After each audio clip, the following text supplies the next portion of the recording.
Harkemasse Boys neemt het in degradatiekreker op zijn ARC. ONS in strijd om kampioenstitel. En Usderk hut op wijn naar de drafbaan. Dit is de sport van maandag 5 maart.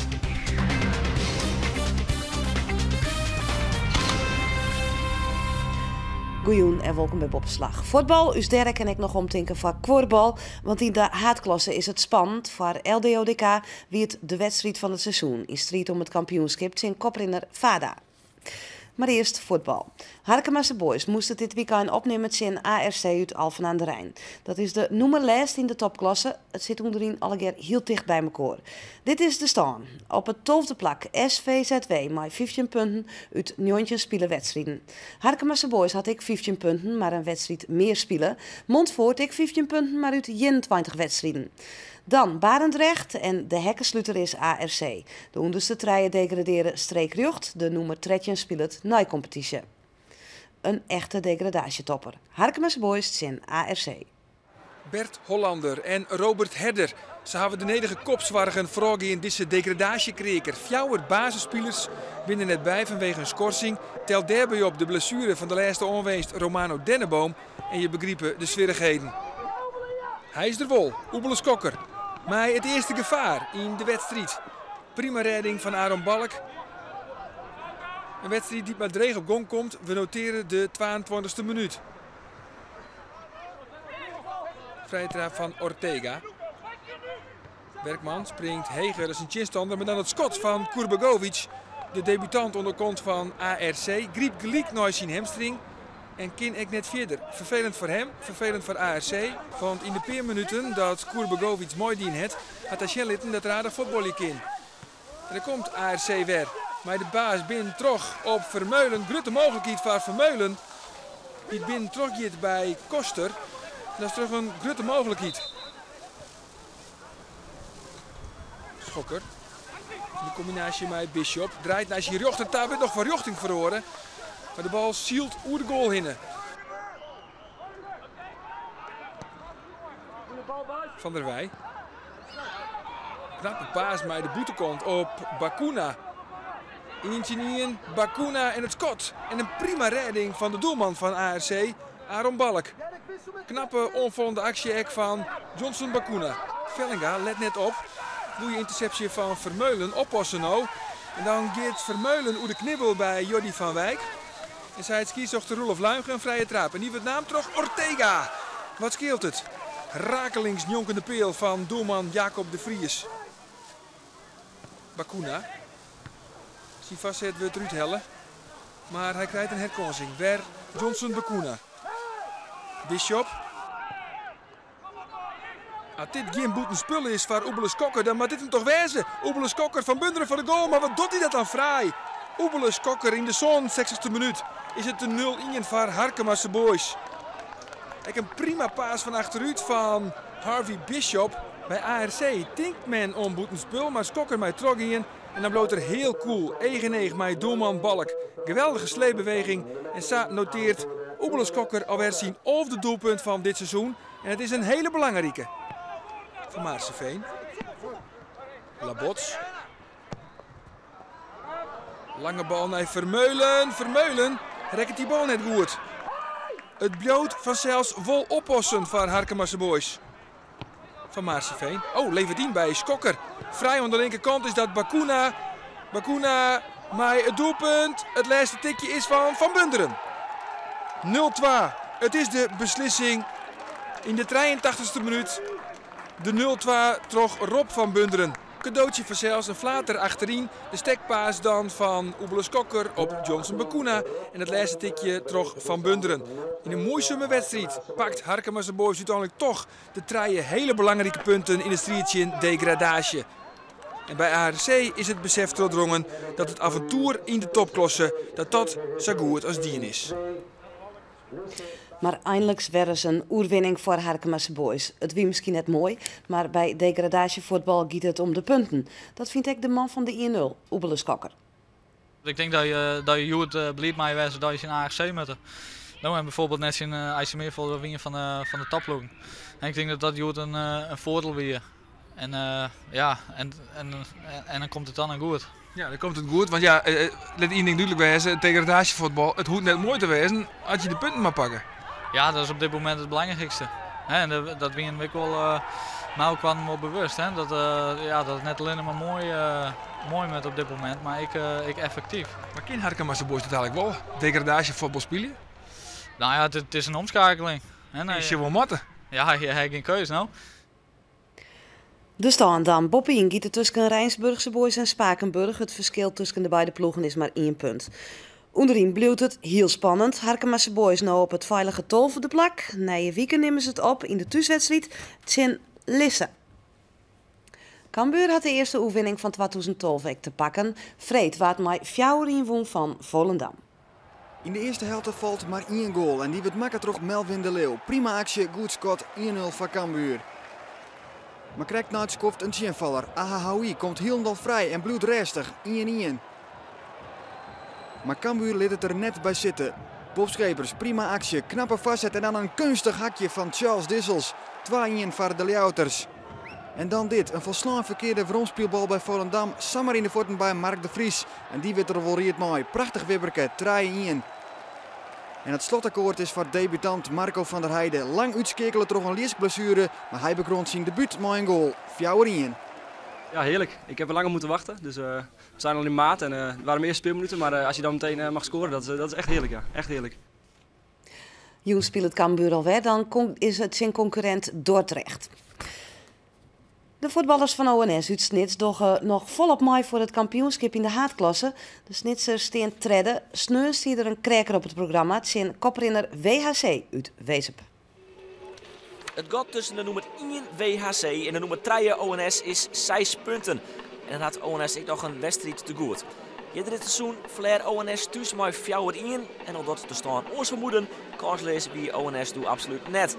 Nou reizen het ONS maar een soort vertrouwen aan naar Wezep, want trainers Jan Flap en Sander van der Heijden beschikken over een verslijnfitte selectie.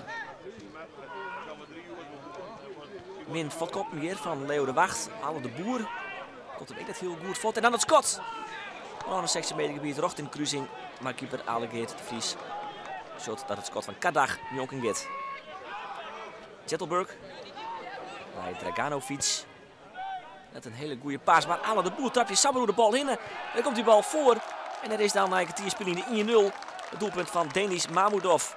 Hier de paas die eigenlijk helemaal net goed is, maar Ale de Boer, wat doet hier, trapt het helemaal over de bal in. De vastzet is prima en dan had hij er nog alle moeite mee.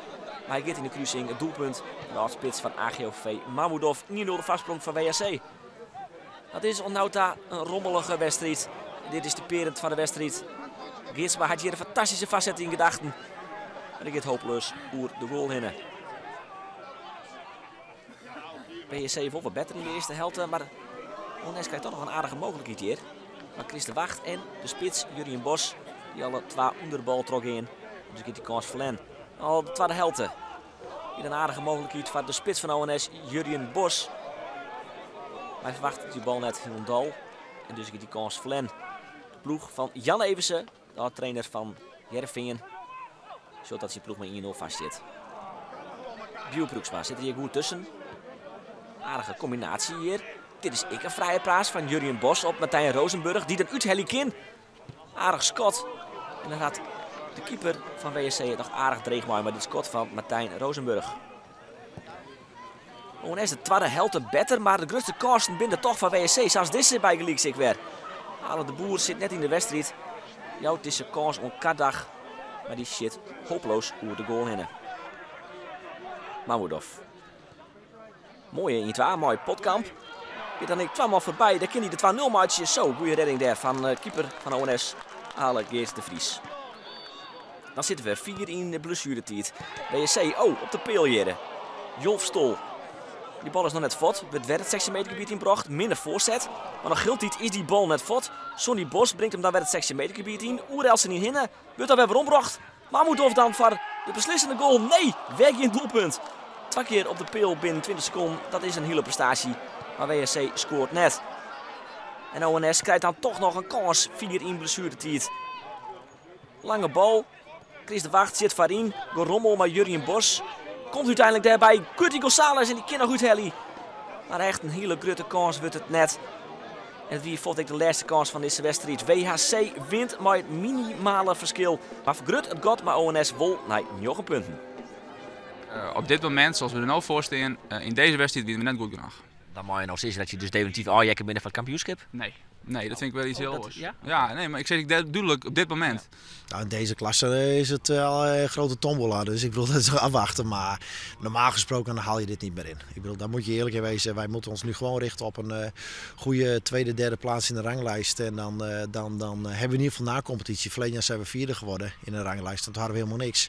Nou, laten we eerst nog daar maar op richten, want dat is denk ik het meest reëel. Zit die ONS nog als kampioenskandidaat? Ja hoor. Want wij hebben ook als 2 wedstrijden achter elkaar verloren een keer. En als zij weer winnen, staan ze weer gelijk. Dit is een hele rare afdeling, ontlopen elkaar weinig. En dat heeft te maken met het feit dat er zijn 4, 5 ploegen die gemaakt zijn aan elkaar. Hè. ACV, DETO, ONS, wij en DVS. CSV Apeldoorn, dus 6. Dan heb je een wat mindere ploegen. Hè, en dan heb je een aantal ploegen onderin waar je dan normaal gesproken van moet winnen. Maar daar heb je het ook moeilijk tegen. ONS zak het nou in plak en stiet nou vierde. Komende sneun speelt ONS thuis in de nummer 12 Oranje Nassau Grains. Kworbal. Voor de kworballers van LDODK wie het sneun alles was neert in de toppert zijn koprinner Vada. In Wageningen moest LDODK vast winnen om kans te houden op de cruisefinales voor promotie naar de Kworbal League. Bij verlies rennen ze voor het tweede jaar op Riege promotie mis. Voor Gerald Aukers en zijn team dus de wedstrijd van de weerhiet. Voor Gerald Aukers en zijn ploeg is dit de wichtigste wedstrijd om het nota uit zijn carrière. Want bij winst doggen ze nog mee en bij verlies is het gebeurd. Richard Hietveld is coach van Vada. Bij winst binnen zij al wis van de cruisefinales en dus stiert je wel degelijk spanning op het duel in Wageningen. Een soort publiek uit Terwespel en de Gediek en dus viel het voor LDODK zuiver haast als een thuiswedstrijd. Maar hoe gaan de ploegen met de spanning om? Dit is na een goede minuut Henk Bijker en die verzilvert hier deze troebraak. En hij breekt de wedstrijd dus iepen, 0-1. Maar die spanning die had wel degelijk invloed op de ploegen. Want na 9 minuten is het nog altijd maar 1-0. En hier dan een herhaalde overtreding van LDODK en de strafworp voor Vada. Die toch Robert Schattenberg de stand weer in Liek wegbrengt. En wat kan LDODK? De vrije bal gaat mis en André Zwart met de afstandsschot ook mis. En dan de mogelijkheid voor Vada om voor het eerst in eigen huis op voorsprong te komen. En dat slag het. Het doelpunt is van Sander Schattenberg. En LDODK kan in de achtervolging. En dat slag het uitstekend met dit afstandsschot van André Zwart. Twageliek. En dan ontspint zich een wedstrijd waarin LDODK een hele sterke fase had. De onderschepping van Peter Lageweg biedt het onvalsvak de kans om dat gotje uit te breiden. Van grote afstand Marion Visser en die is toek. 2-3 en de voorsprong is daar weer. Maar ja, welke kant gaat dit duel uit? Want de spanning weer om te snijden. En het lijkt erop dat Vada daar nog het meeste last van had. Alweer een misser. En alweer een mogelijkheid voor LDODK om verder uit te rennen. Onderschepping lijkt het, maar daar is Marion Visser met haar tweede goal op Riege. En dan is het eerste gotje slijn 2-4. LDODK speelt in deze uitwedstrijd misschien wel haar beste partij ontnota. Heel attent, de rebound van André Zwart en de goal. En dan is het al 2-6. Binnen 6 minuten slaat LDODK een got van 4 goals verschil. De time-out is van Vada, want ja, die matten van zelfsbeziekje om bij te blijven. En dat lijkt het nog altijd mogelijk, door deze troepbraak van Astrid van Achelen. Kraaien 6 en het is duidelijk dat de doelpunten schaars binnen in die eerste helft. Maar daar weer Marion Visser.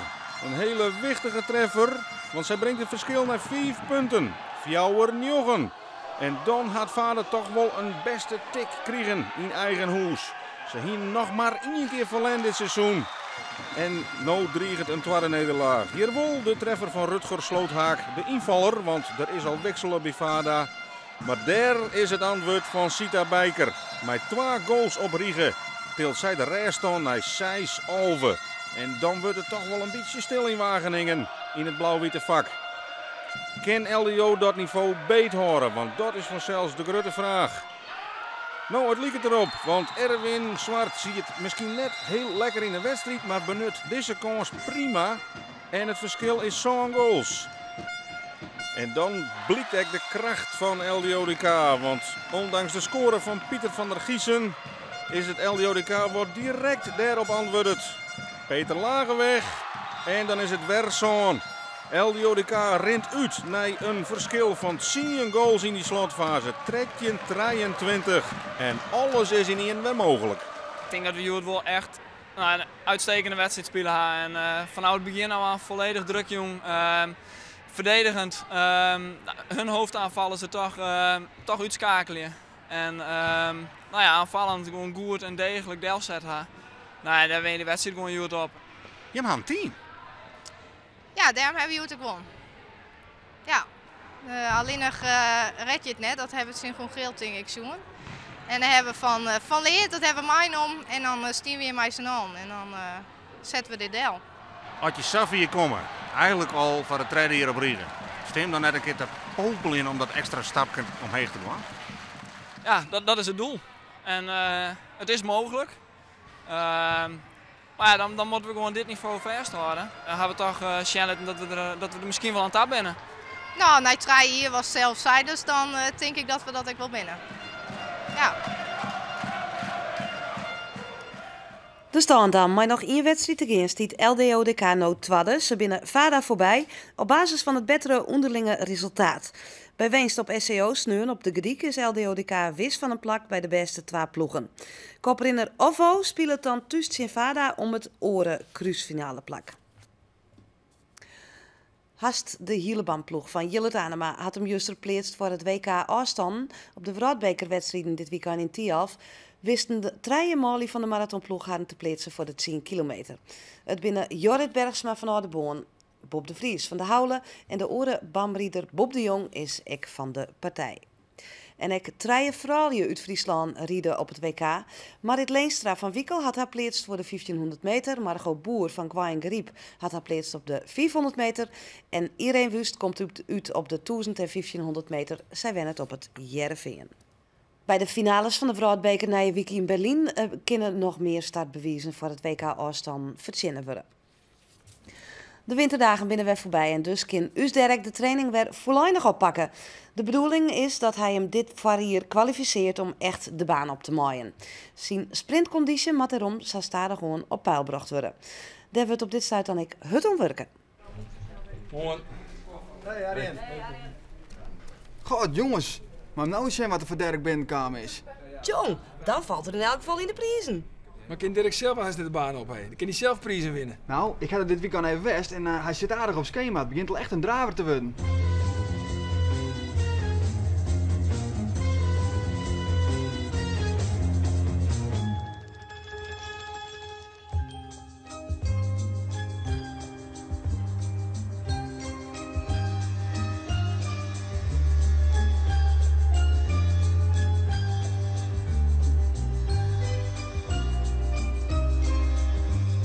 Hij is net met een linge, Sjoukje. Nee, hij is net met een linge. Hij had een maat. En dan kan hij de hele dag maar boetenbedje. Vind je hem een wat leven? Of, Ja, het liep het net zo. Maar die wil zei, want het zijn 2 jonkies, hè. Dus die willen graag even een beetje stoeien. Ze zijn nog net echt een mansje, ze zijn echt nog jongens. Dus die kan nog mooi een boetenbedje together. Ja, want als ze wat ouder zijn, dan kunnen ze net meer bij elkaar. Nou, meestal net. Dan worden ze te bazig en dan worden ze echt uitvechten wie de leader of de pack is. Dus dan, maar nou kent het nog? Nou kent het nog. En kiezen hun energie dan ik wat extra kwijt? Ja, dat is volle beter. Ja, want Dirk die wil ik wel een beetje vervelend en wat bieten en dat soort dingen. Hier gewoon de energie hoor, dus ik denk die we gauw weer een maat hebben. En die heeft hij. En die horen hier precies hetzelfde, dus dan kunnen ze mooi together. Ze willen al wat. En wie is beter? Ja, Dirk natuurlijk. Is dat vreetje? En dan is het weer tijd om te trainen. Qua ontwikkeling luidt uw Dirk goed op schema. In welke fase van de training zitten we nou, Sjoukje? Nou, hij is nu al zo'n 4. Hij begint al een beetje met sprintwerk. En dat begint echt al op het raam te liggen. Dan ben je echt al een beetje met de techniek bezig. En dan heeft hij de eerste conditiewerk nou wel gaan. En hoe ziet dat er direct dan uit? Hij doet kwarte sprintjes van 200 meter. En dan alle keren weer opnieuw repeteren.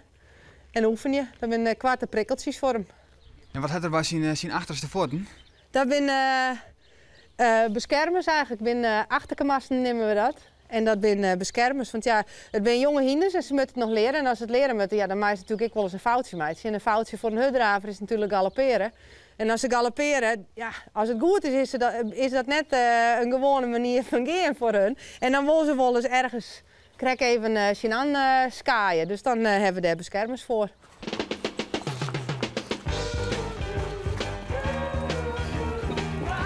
Door zijn eerste sprint.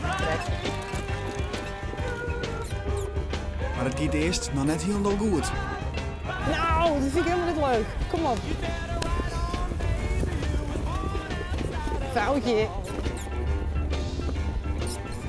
Nou, zo moet het dus net. Hey joh, apenkap. Dit is even Sjemmerskest. Oh, goed zo. Dit is griezelig.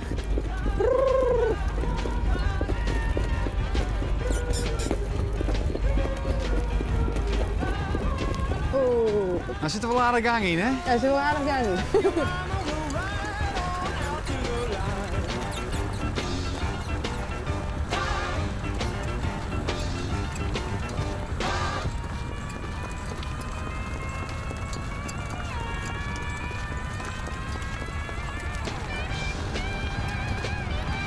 Hop.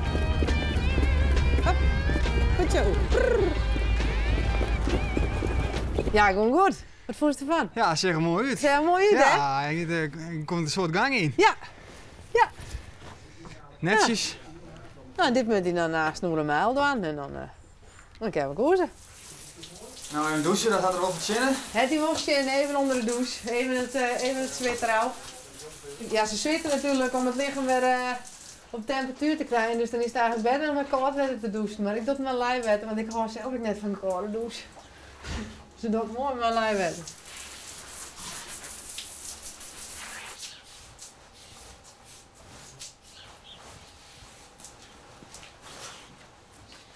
Us Derk, we worden heel iets grutsker.